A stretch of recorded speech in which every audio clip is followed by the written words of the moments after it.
As we await the release of the Switch's successor, I wanted to cover what was the most coveted launch title of the Switch, Breath of the Wild. It also released on the Wii U and has since received DLC, but I'm only going to be discussing the original version for the Nintendo Switch. I should also note that Breath of the Wild is the only Legend of Zelda game that I've completed, and I haven't played Tears of the Kingdom. So I'm not going to delve much into the direction of Legend of Zelda or how Breath of the Wild's dungeons stack up in comparison to other Zelda games. Looking behind the veil of the critical reviews that Breath of the Wild received outstanding scores in, Breath of the Wild is probably one of the most controversial games of recent times. One thing I think everyone enjoyed though is the freedom that Breath of the Wild provides, allowing you to test the boundaries yourself without having to endure through lengthy tutorials or cutscenes.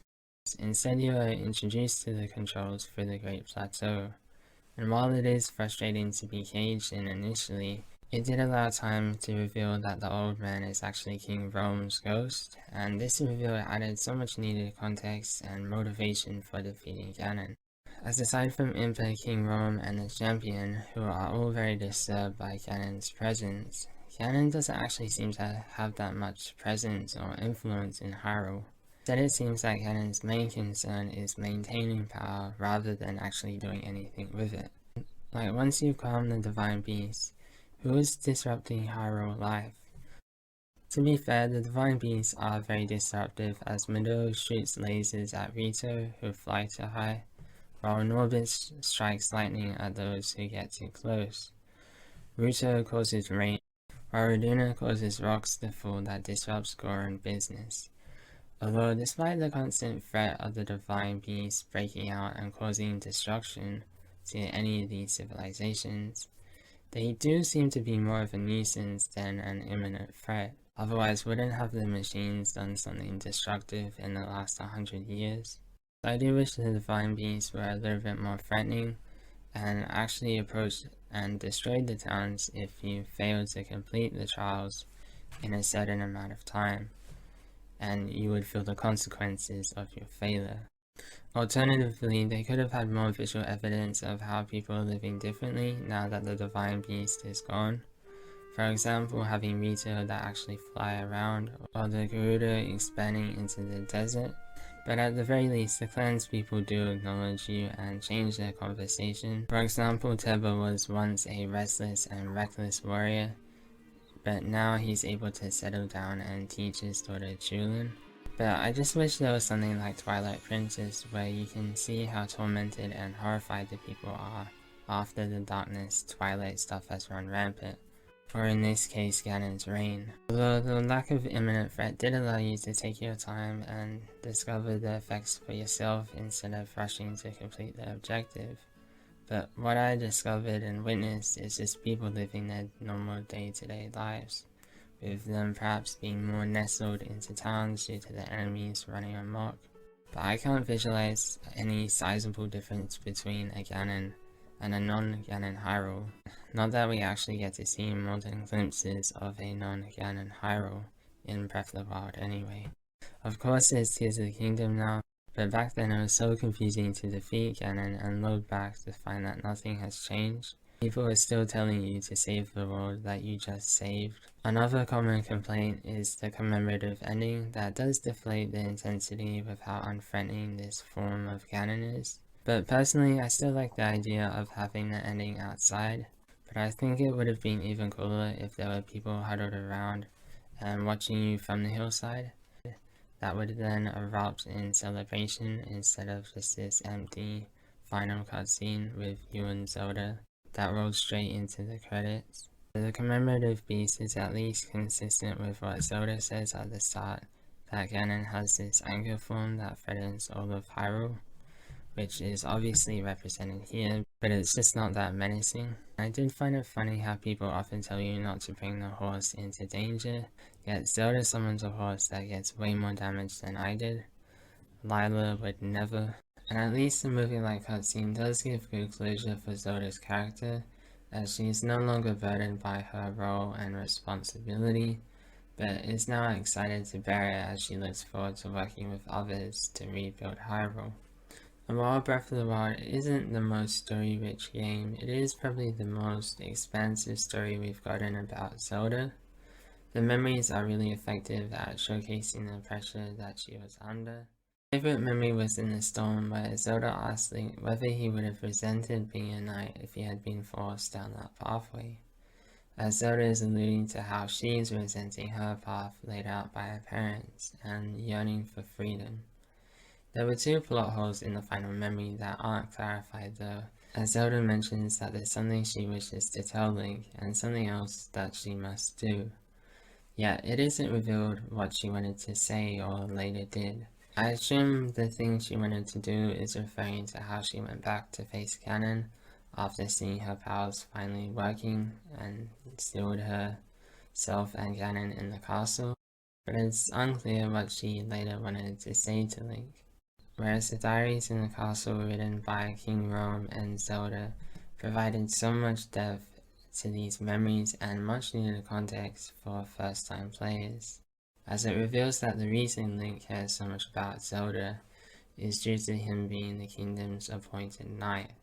It also reveals that Link is silent because he feels he has to remain strong and silently bear any burden with how much is at stake. While King Rome's diary revealed that Zelda could relate to Link's silence, as she wanted to remain strong and stoic following her mother's death. And these details really motivated me to defeat Ganon and allowed me to immerse myself as Link's character that I was previously struggling with, as I had often found myself getting quite frustrated at Link's character, as my main memory of Link before Breath of the Wild was from Subspace Emissary, which gave me the impression that Link was this unstoppable hero, yet when I played Breath of the Wild, he would struggle to climb mountains, swim, or even defeat weak enemies.